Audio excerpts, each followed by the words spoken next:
एक दिन चिंकू और चिंकू की मम्मी घूमने का प्लान बनाते हैं। दूसरी सुबह चिंकू और चिंकू की मम्मी तैयार होकर रेलवे स्टैंड पर पहुंच जाते हैं।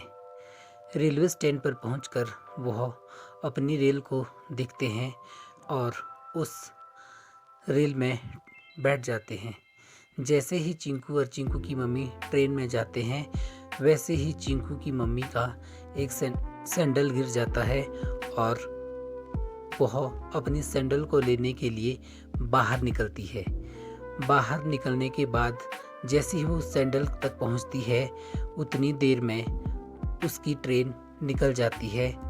यह देखकर चिंकू की मम्मी जोर से चिल्लाती है और जोर जोर से आवाज़ देते हुए ट्रेन के पीछे भागती है। यह देखकर चिंकू भी रोने लग जाता है और अपनी माँ को देखता है। उसकी माँ भी जोर जोर से चिल्लाती हुई उसके पीछे भागती है। बेचारा चिंकू भी अपनी मम्मी को आवाज़ देकर कहता है, मम्मी जल्दी आओ, ट्रेन चल पड़ी है। मगर क्या करे, उतनी देर में ट्रेन निकल जाती है।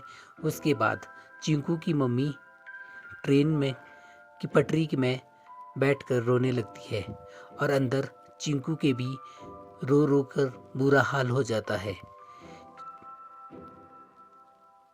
चिंकू की मम्मी बहुत पछता रही होती है और ट्रेन की पटरी में बैठकर रो रही होती है। चिंकू भी बेचारा ट्रेन में अकेला रहकर बहुत ज़ोर ज़ोर से चिल्ला रहा होता है। उसके बाद चिंकू की मम्मी पुलिस वाले को कॉल करके अपनी सारी बात बता देती है। उसके बाद पुलिस वाले उस ट्रेन में पहुंच जाते हैं और उन सब यात्रियों में चिंकू को ढूंढते हैं। ढूंढते ढूंढते वह चिंकू के पास पहुंच जाते हैं। पुलिस वाला चिंकू से बातचीत करता है और चिंकू को अपने पास रख लेता है।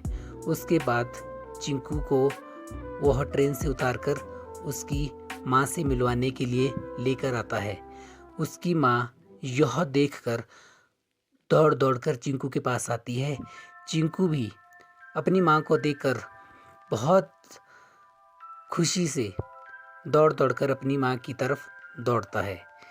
यह देखकर चिंकू और चिंकू की माँ चिंकू को गले लगाती है और बहुत सारा प्यार करती है।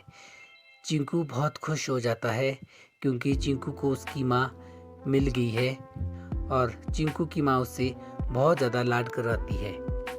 चिंकू बहुत खुश होकर खुशी खुशी अपनी माँ से लिपटा रहता है।